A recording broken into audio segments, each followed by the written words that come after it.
Alright, welcome back to the channel. Today we're going to have a look at how to build and paint crystalline bases. These will look fantastic on any tabletop army or for any character. All of the tools and paints you'll need will be listed below in the description along with the link to the PDF, so let's get into it. To begin with, you'll need some pumice. I'll be using thick mud from Vallejo, but any other brand will work. A selection of sand and rocks to add some additional texture to the base. A piece of slate. Some old sprue that we'll be cutting up to make our crystals. Then you need a hobby knife, some clippers, and an old crappy brush. So cut off a large enough piece of the hobby sprue that you can get a good hold of it. And now we're going to start whittling this into a piece of crystal. So you can see I'm pushing the hobby knife away from myself to avoid risk or injury. This is good practice and you will see that I do not always follow this. So continue to work the sprue, cut off more and more pieces, take away those hard edges and give it a more organic feel. There's no real plan or rhyme or reason as to how I go about this. I just keep working it until I'm happy with the shape.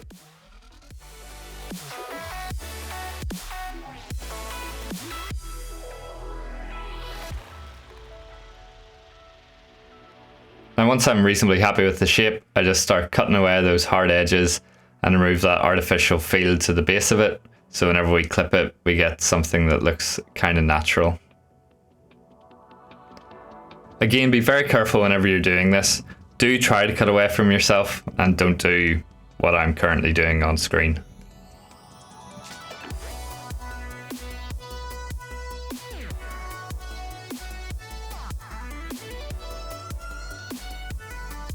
Repeat this step until you have all the crystals that you want for your base. I'm using 3 here of varying size and length, so I'm just going to start placing them on the base in a way that I think looks cool.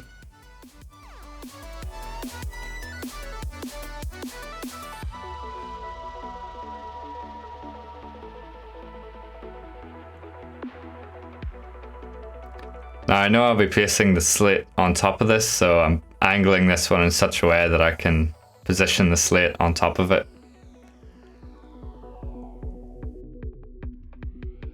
So once you kind of have them in place, leave that to dry for a while so you don't have any of the excess super glue come onto your fingers. And I roughly position the slate to get an idea of how the base will look. And you know, I'm pretty happy with the position of this. It gives you enough exposure of the crystals. Just slap some glue on the bottom of the slate, stick it on the base, and you're good to go. So now just apply some of the basing pumice over all of the exposed parts. Use this to integrate the slate into the base and hide where those crystals are attached to the base.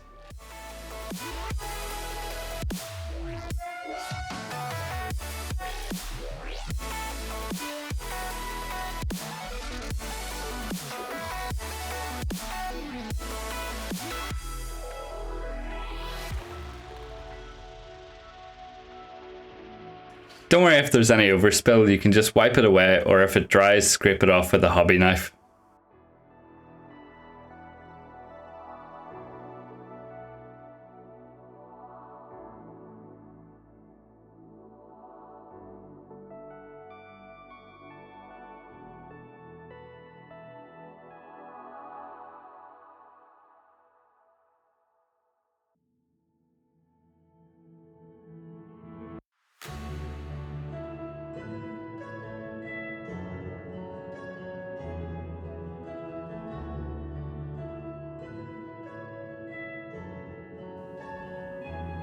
So now I'm just placing a few extra stones on there. If you don't have any tweezers, don't worry, you can do this by hand, which I'll show you later.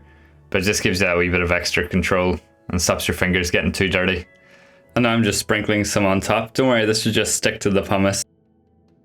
So the colours that we'll need to paint this are Mars Black and Hykey Yellow. Starting off with a mix of Mars Black and Hykey Yellow and just applying that all over the base. Getting a good foundation and hiding all of that black primer.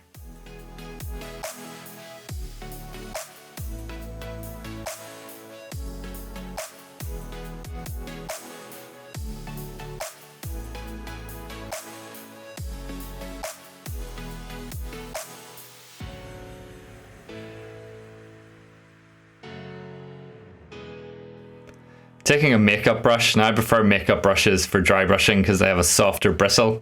You can pick a couple of these up on Amazon for quite cheap as well. But take a mix of the Hykey yellow and the Mars black and just start dry brushing this over. You can pretty much scrub it on at the start and then we'll look to refine certain areas. Be sure to wipe off the excess paint onto a paper towel before you attempt any dry brushing, or you'll end up making a mistake, like we'll see later in the video.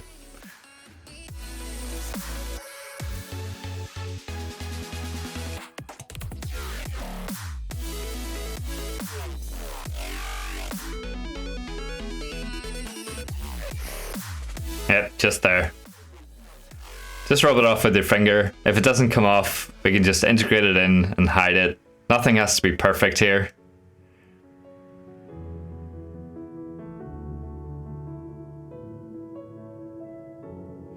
Now we take some light slate grey pigment from Vallejo and we apply it all over the surface of the base.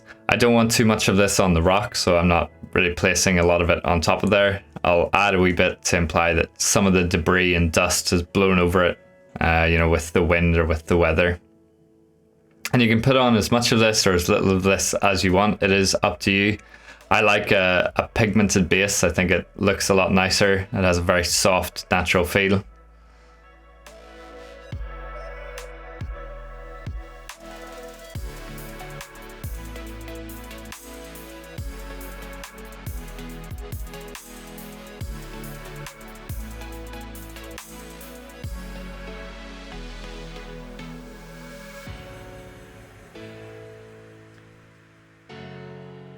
To bind and set the pigments, I use airbrush thinner. You can use a multitude of different products from pigment setters to pigment binders, but just find something that works for you.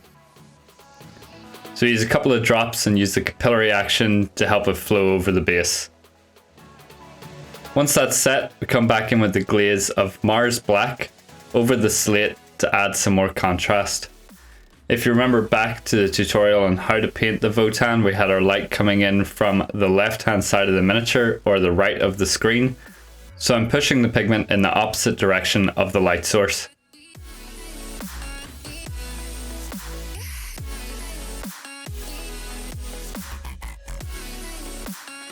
So once that's done, it's on to painting the crystals. We'll be using Greenskin flesh and Goblin flesh. Starting from a base of Greenskin flesh, we paint that all over the crystals to establish our mid-tone. Just be careful you don't get any of this on the base or on the pigment, or you'll have to go back and fix it.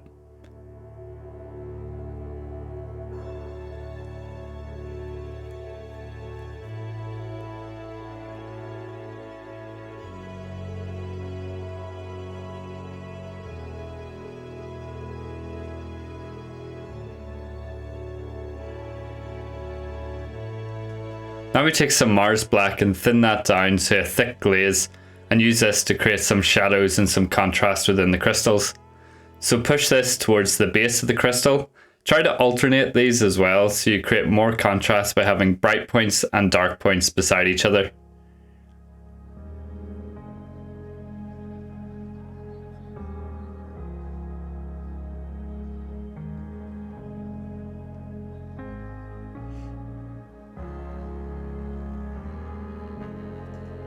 Build the black up over a series of layers to boost the opacity.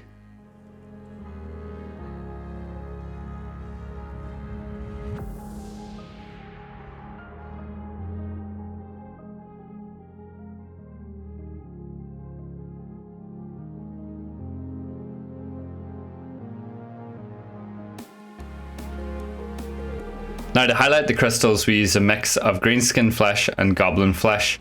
We want to apply this where we want the color to be most intense, so towards the tip of the crystals where there are edges, cracks, anything that you want to be to draw more attention to.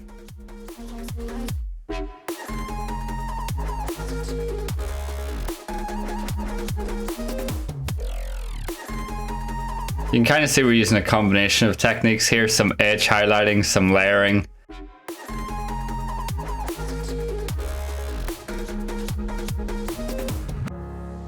We're focusing on intensifying the color beside the areas that we painted black. This increases the value and makes the crystals appear to be more shiny.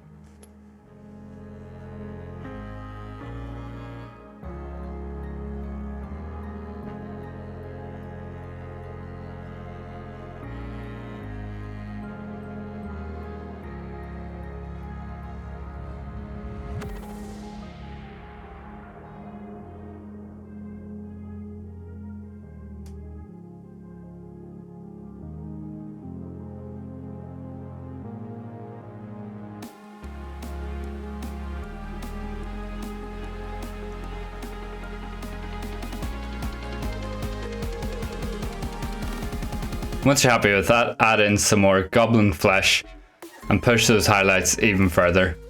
The aim of the game here is to create contrast within the crystals to make them look shiny or that light is passing through them.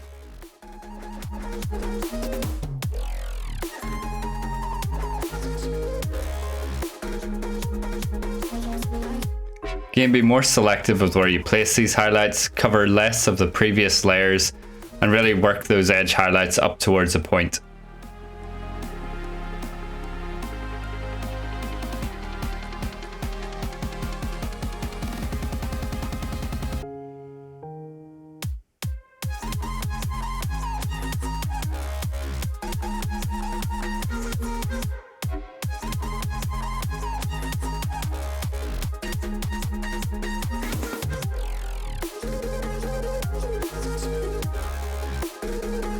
Finally, taking some pure Goblin flesh, we pick out the brightest points and the edges of each crystal.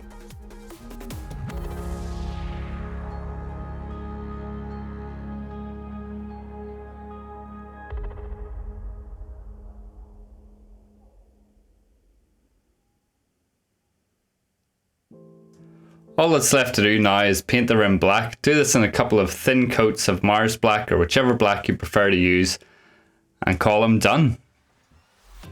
And here he is on the base. I'm a big fan of this colour scheme. I think the orange and the blue work really well together, and the green is a really nice additional pop colour.